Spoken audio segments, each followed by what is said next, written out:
Hola, ¿qué tal? Nuevamente bienvenidos a estas charlas que hemos venido haciendo a través de una serie de entrevistas con especialistas de diversas áreas en este canal de YouTube que coordina el Cuerpo Académico de Cultura y Personalidad de la Facultad de Ciencias de la Conducta de esta Universidad Autónoma del Estado de México. En esta ocasión me lleno de gusto de poder contar con un especialista de primer nivel en el campo de la lingüística. Estoy hablando de la doctora Pauline Moore. Muchísimas gracias por aceptar esta invitación. Gracias. Ella viene de Irlanda del Norte, donde llevó a cabo su formación inicial y se doctoró como lingüista en la Universidad Nacional Autónoma de México. Actualmente es investigadora nacional de nivel 1 y es profesora investigadora de la Facultad de Lenguas de esta Universidad Autónoma del Estado de México. Y es un gran placer esta vez conversar con ella porque nos va a hacer el gran favor de platicarnos acerca de cómo se adquiere una lengua, la lengua materna, la lengua de origen. Doctora, pues bienvenida, muchísimas gracias y pues ¿por qué no nos empieza a platicar cómo se adquiere la lengua materna? Gracias, doctor, qué amable. Bueno, también gracias por venir y tomar su tiempo para hacer esa grabación y para platicar con uno sobre la adquisición de la lengua materna. Es un gusto. Sí, la lengua materna me parece un tema muy interesante siempre, la adquisición de la lengua materna, porque creo que tenemos muchos prejuicios sobre cómo se aprende, tenemos mucho como mitología sobre lo que nosotros creemos que está pasando en el cerebro cuando aprendemos nuestra lengua materna, y resulta que algunas de las cosas que creíamos antes están un poco equivocados, y entonces como que es un interesante punto en donde aprendemos que, la ciencia nos abre los ojos a que lo que creíamos que era cierto con nuestra intuición y nuestros primeros acercamientos al tema, en realidad no son tan ciertos, porque pues yo no sé, ya usted por supuesto es mucho más especializado en el área y sabe mucho sobre la cognición humana, pero yo creo que si preguntamos a mucha gente en la calle cómo creen que aprendemos de una lengua materna, dicen, no, pues repitiendo lo que escucho. Ah, sí, ¿no? sí, es muy común, sí. Exacto. Entonces yo creo que mucha gente tiene esta primera concepción de cómo se aprende una lengua, y en realidad no puede ser así por una diversidad de motivos que yo creo que es interesante comentar. Principalmente, no puede ser meramente repetición, porque en realidad todas las cosas que nosotros decimos y escribimos son creativos en su esencia, son nuevas.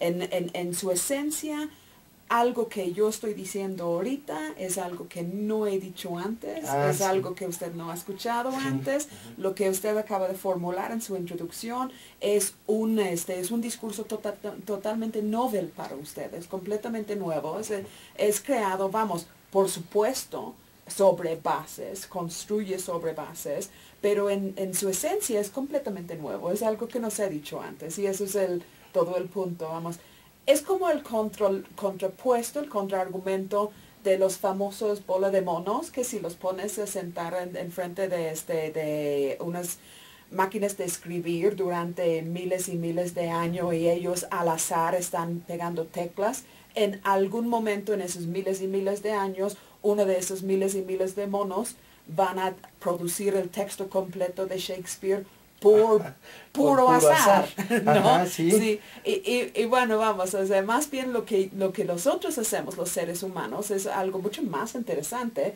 porque no es azaroso, sino que está construido desde estas bases, pero en creatividad total. Los seres humanos somos sumamente creativos con la lengua.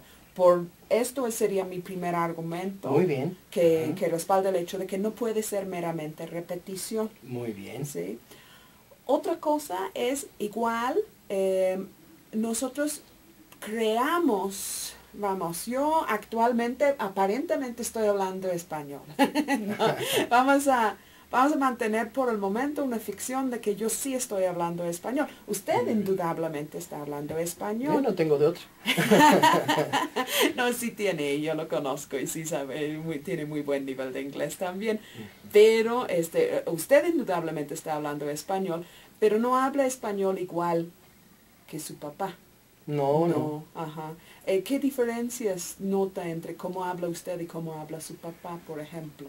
Bueno, pues yo lo que puedo decir es que él utiliza un lenguaje más cotidiano, no tan científico ni tan académico como el que uno llega a utilizar después de haberse preparado en algunas áreas, ¿no? Particularmente.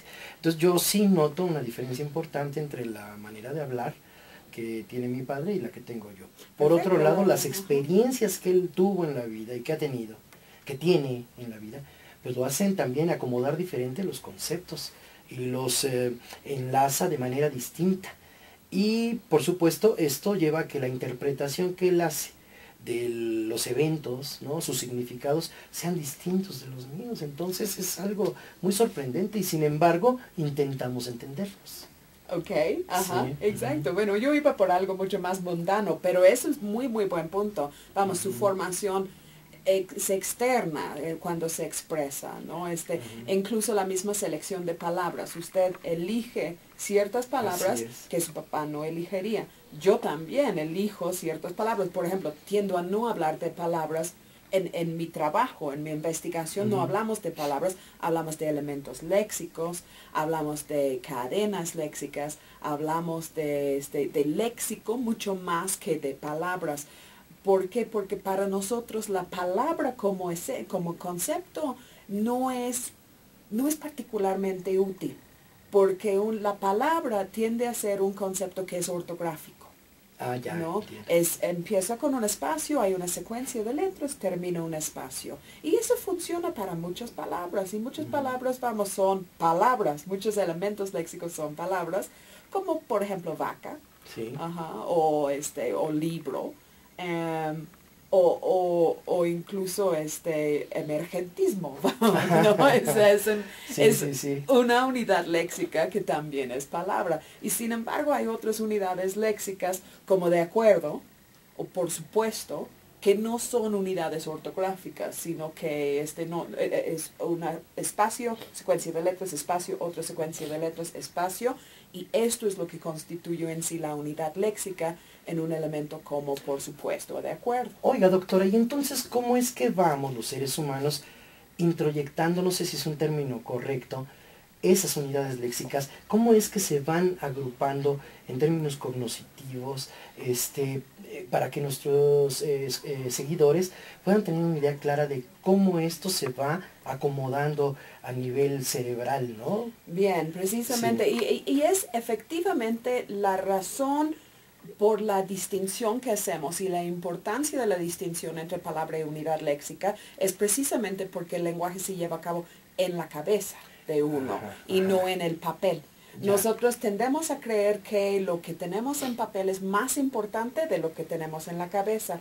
También como hablantes de la lengua le damos un poder impresionante a los diccionarios y decimos que esto sí es, pues esto significa la palabra porque lo encontré en el diccionario de la Real Academia y no concebimos que es más importante lo que tengo en la cabeza sobre el significado de la palabra que lo que aparece en el diccionario, porque yo imbuyo esa palabra, yo atribuyo a esa palabra mi propio significado de acuerdo con mi formación, con mi forma de ver el mundo, con mi forma de pensar.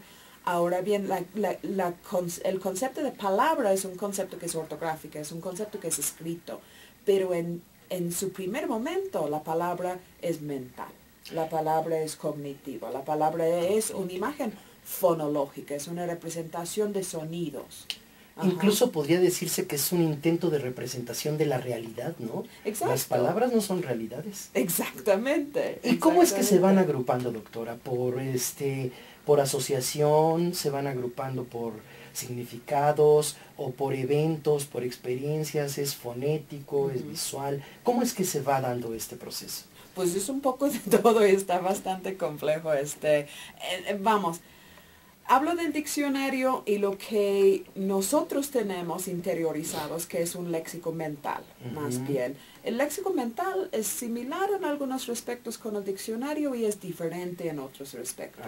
En un sentido, por ejemplo, el léxico mental, por supuesto que incluye significados. Y entonces quisiera, antes de que continúe mucho más por esa línea, hablar un poco sobre lo que nosotros entendemos por significado. Maravilloso. Yo esbozo una teoría representacional del significado. Y entonces, en ese sentido, una palabra tiene dos elementos, o bueno, vamos, dos principales elementos que componen su significado, y uno es su referente, que es a lo que refiere en la vida real, puede ser escritorio, puede ser libreta, es su enganche, su gancho hacia el mundo real, es esto lo que le ancla en el mundo aparentemente real, la experiencia que nosotros vivimos. Y por otro lado, lo que tiene también es un sentido, y el sentido ahí no es la relación que tiene el significado de esta palabra con otras palabras dentro del mismo idioma. Ese sentido es lo que le ancla en la lengua. Entonces, en ese sentido, la palabra tiene dos anclas, una que es en el mundo exterior y otro que es en el mundo interior lingüístico, la representación mental del sujeto. Y esas relaciones pues son en varios sentidos y son las famosas nimias. La sinonimia, la antonimia, la hiponimia, la heteronimia, la meronimia.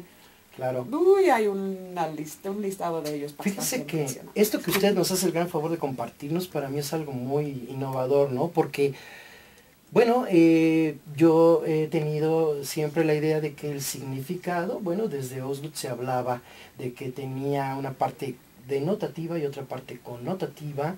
La denotativa, que es la parte objetiva, descriptiva, y la otra que es la afectiva.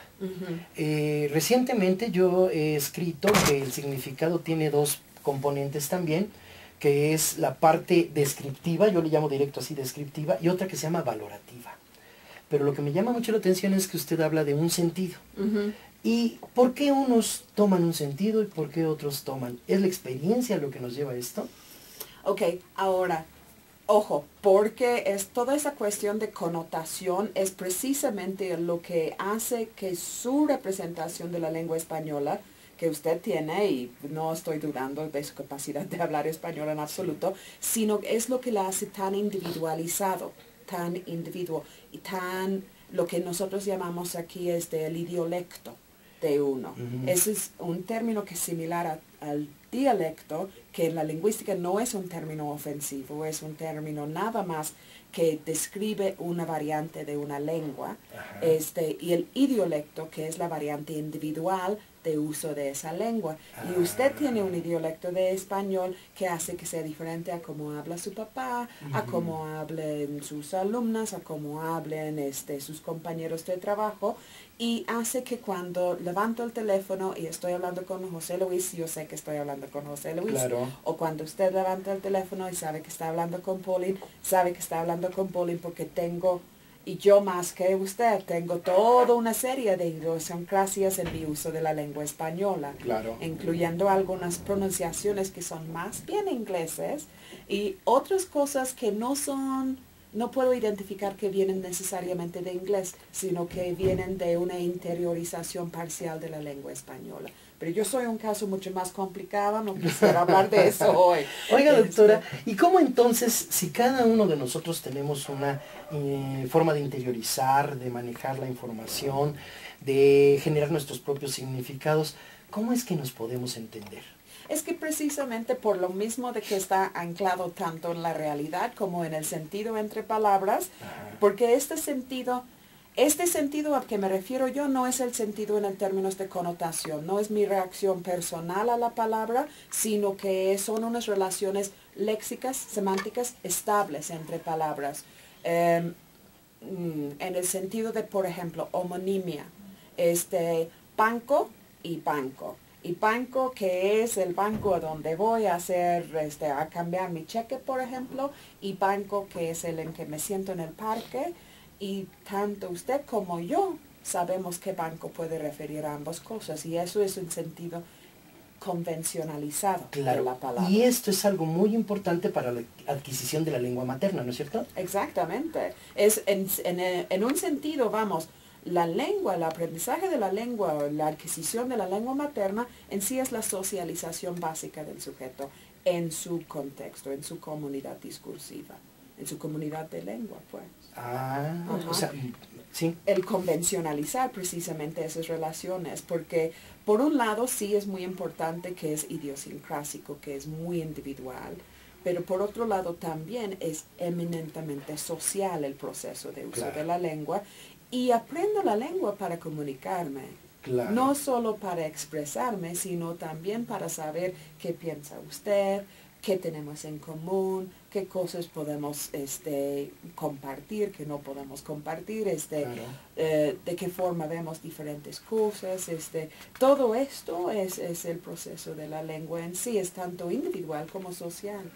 Claro, y los primeros aprendizajes supongo que vienen del contacto con la madre, con el padre, con la familia en general. Con quien y después esté alrededor. se va agrandando conforme va entrando en contacto con más miembros de la sociedad, ¿no? Sí. Oiga, y ¿qué recomendación, digo, sé que es muy difícil hacer esto, pero qué recomendación general podría usted darnos para nuestros seguidores para que tuviéramos todos un proceso favorable en cuanto a la adquisición de una lengua? Pues yo creo que el consejo número uno, y sí es difícil y es atrevido a hacer estos... Sí, yo lo sé, por eso la quiero comprometer, pero... En realidad, pues es bastante lógico también.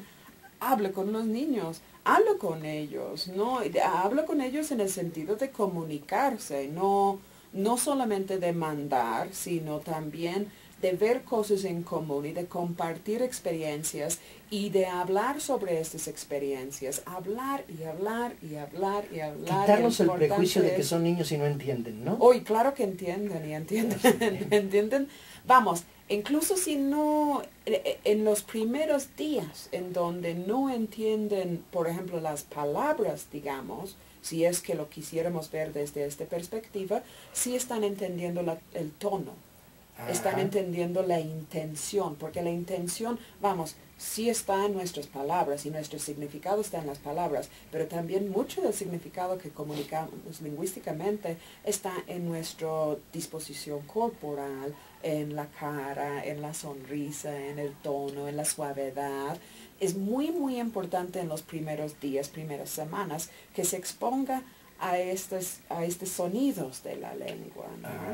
Entonces esto no hay que definitivamente, sino habría que pensar que no entienden, porque entienden y entienden en muchos niveles, ¿no?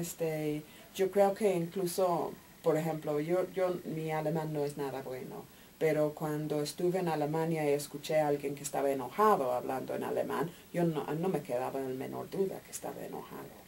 Sí, entonces, y no nada más por las palabras, sino por toda la expresión corporal. Entonces, realmente sí es muy conveniente hablarle a los niños y que ellos observen las expresiones que uno va teniendo, ¿no?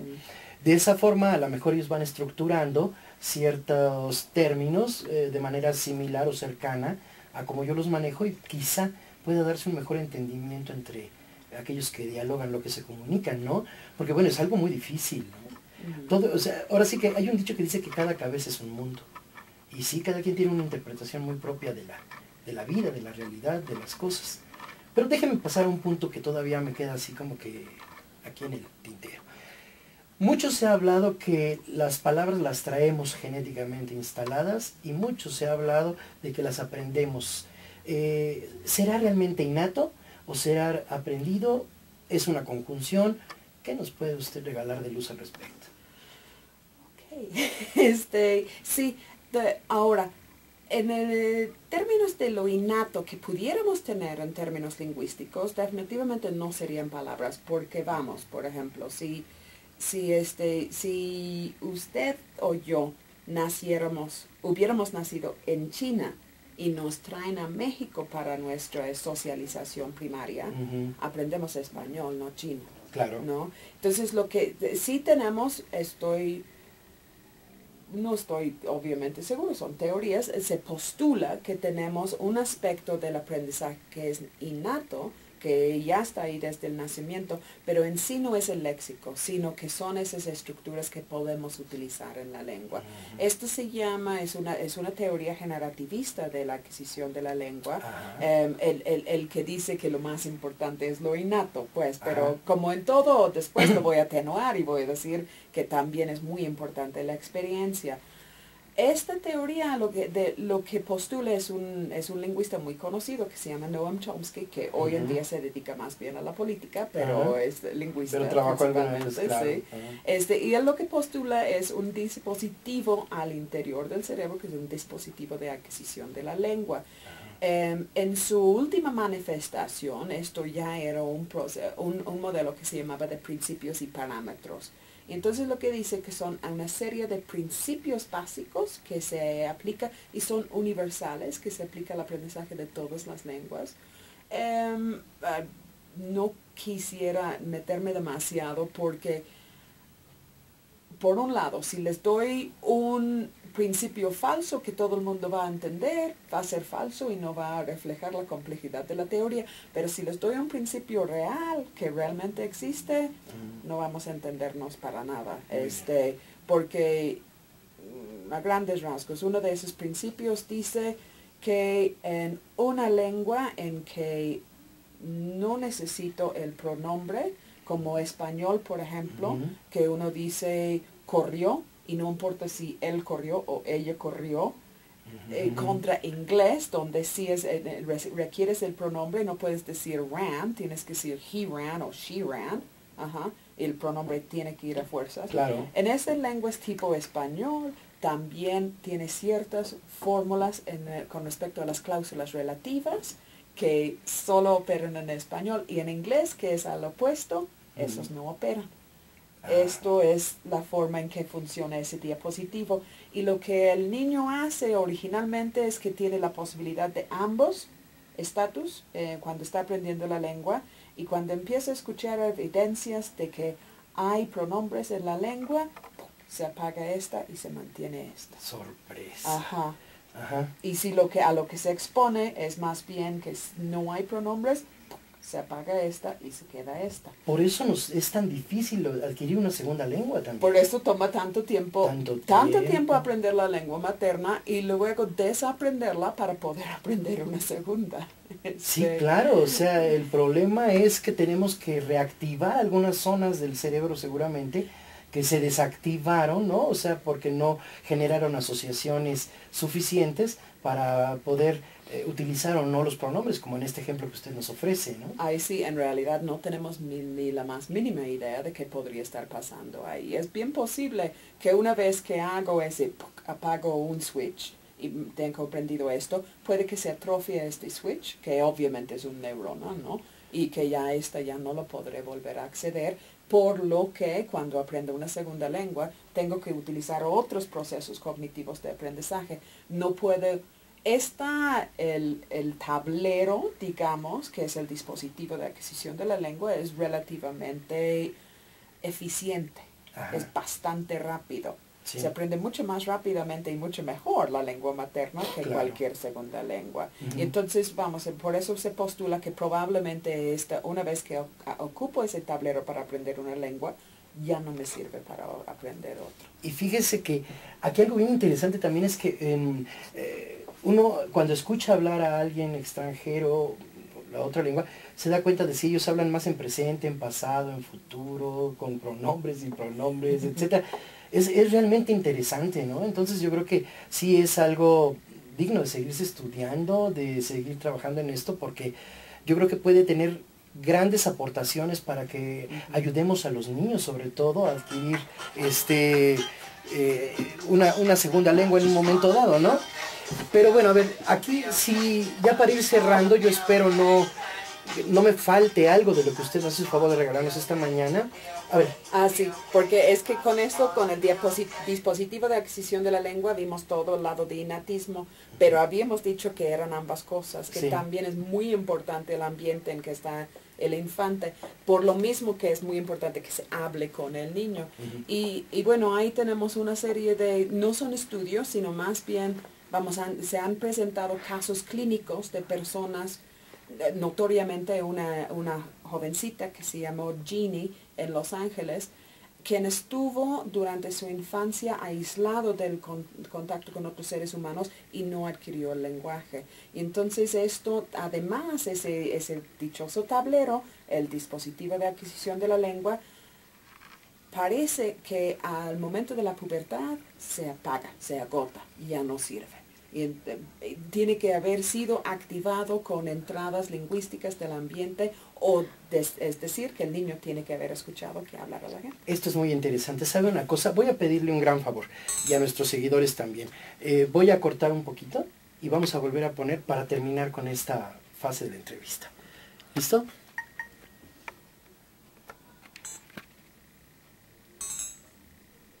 Y entonces, uno se enciende y el otro se apaga. Ajá. Y me estaba comentando entre lo biológico y lo aprendido. ¿Puede retomar, por favor, para que los seguidores se vuelvan a engancharse en esta charla? Ok, retomando un poco las ideas, lo que tengo es un dispositivo de adquisición de la lengua que es como un tablero de switches. Sí. Dependiendo de cuál es el parámetro que tiene mi lengua, voy a cambiar ese switch. O apago uno o apago el otro. Cuando apago uno, queda prendido este. Pero si aprendo otra lengua en donde yo voy a tener que subir esta, quizás eso ya no está disponible para mí. Ahora, esos estudios, los estudios como de la señorita en Los Ángeles, de Jeannie, quien estuvo aislado del contacto humano, se notó que ella la encontraron ya cuando tenía 13 años, ya había pasado el momento de la pubertad. Para ella fue imposible adquirir su lengua materna. No pudo aprender a hablar en inglés porque no había sido expuesto a la lengua durante su infancia, antes de la pubertad. Ahora, ahí se supone que el proceso de mielinización que tenemos muy plásticos cuando somos infantes, esa posibilidad de construir y reconstruir nuevas estructuras neurológicas, que es muy funcional cuando somos niños y todavía no hemos mielinizado, es decir, atrofiado a nuestras neuronas en un solo patrón. Cuando somos niños, esos funcionan muy, muy bien y ya después de la pubertad, eso ya no funciona. Ya no Perdimos funciona, la plasticidad. claro. Ajá. Por eso es tan fácil que los niños pequeños adquieran incluso 2 lenguas. Exactamente. Oh, qué interesante. Pero pues, todo es teoría, vamos, ¿no? Sí, sí, No sí. estamos realmente muy seguros, porque por un lado puede ser, los apago y ya no son accesibles cuando soy adulto, o puede que se apaga y si aprendo una segunda lengua cuando soy niño, sí todavía puedo acceder a un poco de este tablero extremadamente eficiente que constituye el dispositivo de adquisición de la lengua. Qué interesante, de verdad, porque esto sí me lleva a pensar que de verdad el periodo de vida donde tenemos que poner mayor énfasis en el aprendizaje, en la formación cívica incluso, ¿no? De valores, de vida, es en la infancia. ¿Hasta qué edad aproximadamente usted, si nos lo puede contestar, tenemos para formar a nuestros niños de la mejor manera? Dicen por ahí que hasta los 7 años. ¿Usted considera que esa es una edad correcta o puede ser todavía más a largo plazo? Yo creo que puede ser más a largo plazo. Y aclaro, por supuesto, yo solamente estoy hablando en lo que atañe al lenguaje. En lo que le concierne. Sí, yo también, lenguaje. a eso es a lo que yo me refiero. Y precisamente por eso la importancia de programas como el PENIEP, que está metiendo inglés en la primaria y en el kinder, y pues sí es complicado y todo, y sin embargo, el joven que aprende una lengua extranjera antes de la pubertad, indudablemente obtiene mejores resultados. Claro. ¿Sí? Doctora, una pregunta más. ¿Qué tan importante es que uno como padre tenga un léxico amplio y no un léxico limitado para transmitirlo a los hijos? Yo creo que no solamente se trata de que uno como padre tenga un léxico amplio, sino que también lo ocupe cuando está en el contexto con los jóvenes, ¿no? Exacto. Porque demasiadas veces vemos una persona que al exterior, hacia el exterior, tiene un gran vocabulario, una manera muy bella de expresarse, es elocuente, es locuaz, y resulta que en interacción con sus hijos parece que la única palabra que conoce es no, o Sí, no, sí. no, y desde mi perspectiva, no solamente en cuanto a la adquisición de lengua, pero también en cuanto a cuidar a hijos y a educar a un niño para ser social, es muy importante que en vez de decir no, se diga el por qué, se explique. Claro, que se dé un no con una explicación, ¿no? Sí. Porque eso, por supuesto, permite también mejor comunicación, mayor adquisición de palabras, de significados, y esto, se ha observado que incluso la persona que tiene más capacidad en su lenguaje, presenta mejores niveles de inteligencia, por ejemplo. Permite la construcción de un diálogo. Si claro. yo digo, si yo explico por qué no quiero que haga algo, a él le permite, uno, entender esos procesos de argumentación, o él a ella, o ella, pues, entender esos procesos de argumentación, de cómo presento evidencias que sugieren que lo que yo estoy diciendo no está totalmente extraño o no es completamente arbitrario. Y también a él le permite esa entrada a decir, ok, eso es tu razón por decirme que no, pero yo tengo esta razón para sí.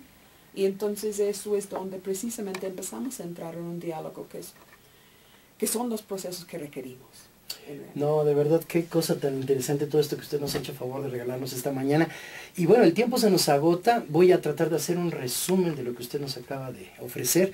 Si no lo digo bien, usted me corrige. Pero a ver, tenemos que, bueno, biológicamente venimos preparados para la recepción de información. Todo parece indicar que evolutivamente el cerebro humano ha tenido un crecimiento y mayores conexiones neuronales para que esto de la adquisición del lenguaje se haga de manera más eficiente. Y algo muy importante que la doctora nos regala es que es trascendental en la vida que le hablemos a los niños. Que no nada más le digamos con palabras, sino también le mostremos nuestros gestos, ¿no? Toda la expresión corporal, porque eso va a permitir que tengan un mayor manejo de información, que vayan construyendo un lenguaje más favorable para la vida misma, ¿no? Por supuesto, si tenemos un léxico amplio, pues como lo dice ella, no nada más es tenerlo, sino usarlo y no ser monosilábicos con los hijos, porque eso limita incluso la comunicación entre padres e hijos. Algo que me gustaría agregar es que hay muchas personas que hablan con sus hijos mediante el uso de palabras altisonantes o groserías. Y las groserías muchas veces sustituyen a otros términos, ¿no? Y cuando hay menos términos, menos capacidad de desarrollo de la inteligencia se llega a tener, ¿no es cierto? Se sustituyen las palabras. Se sustituyen las palabras. Sí, yo creo que sí hay algo ahí en esto. Es muy importante que, bueno, y yo creo que más importante incluso que esto son los padres que hablen con los niños con las palabras altisonantes y luego se sorprenden cuando el niño los regresa. Ah, sí. No veo por qué se sorprende, pues, o sea, uno repite, exacto. Sí, vamos, sí. No solamente, no se agota la adquisición de la lengua en la repetición, pero la repetición es un proceso súper poderoso, ¿no? Entonces, claro, hay que tener mucho cuidado lo que se dice en frente de ellos. Y sí, por supuesto, si estoy utilizando primordialmente groserías, sí estoy evadiendo esta explicación mayor. Así es. Ajá. No creo que se argumente de manera considerada, de manera razonada mediante groserías, sino que usamos otras palabras. Sí, incluso fíjese, algo que yo he observado es que los papás le hablan con groserías a los niños. Incluso le dicen, dile tal palabra grosera a otra persona y se lo celebran. Y pasado el tiempo, lo castigan por seguirla usando. O sea, finalmente te genera una contradicción importante y no nada más las usan para agredir, sino hasta como para conversar de manera cotidiana. Y eso yo he observado que es una sustitución de términos y eso en lugar de favorecer, realmente afecta. Por supuesto. Yo creo que realmente afecta. Y además le afecta, vamos, en poder aprender los contextos verdaderos en que se deben y pueden utilizar esas palabras. Sí. De hecho, fíjese, si todos estamos buscando ser diferentes y únicos en esta vida, el uso de términos comunes como las groserías nos hace ser iguales.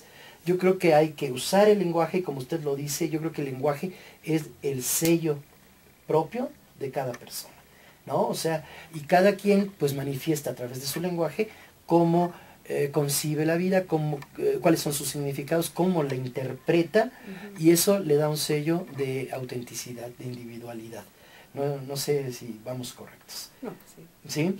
Doctora, pues mire, nuestros seguidores frecuentemente nos escriben o estamos en contacto con ellos, pero no nos gusta triangular la información. Si no tiene inconveniente, nos regala su correo, por favor, para los seguidores y que se pongan en contacto directo con usted, por favor. Okay, mi correo es paulinelenguas@gmail.com. Pues no sabe de verdad cuánto le agradezco esta entrevista que nos regaló. La Facultad de Ciencias de la Conducta, buscando la información que ustedes nos piden al servicio de la comunidad, y la Universidad Autónoma del Estado de México, comprometida con un México mejor y con una vida mejor para todos los seres humanos. Doctora, un placer, muchas gracias. Quedamos para la próxima. Que tengan ustedes una muy buena tarde.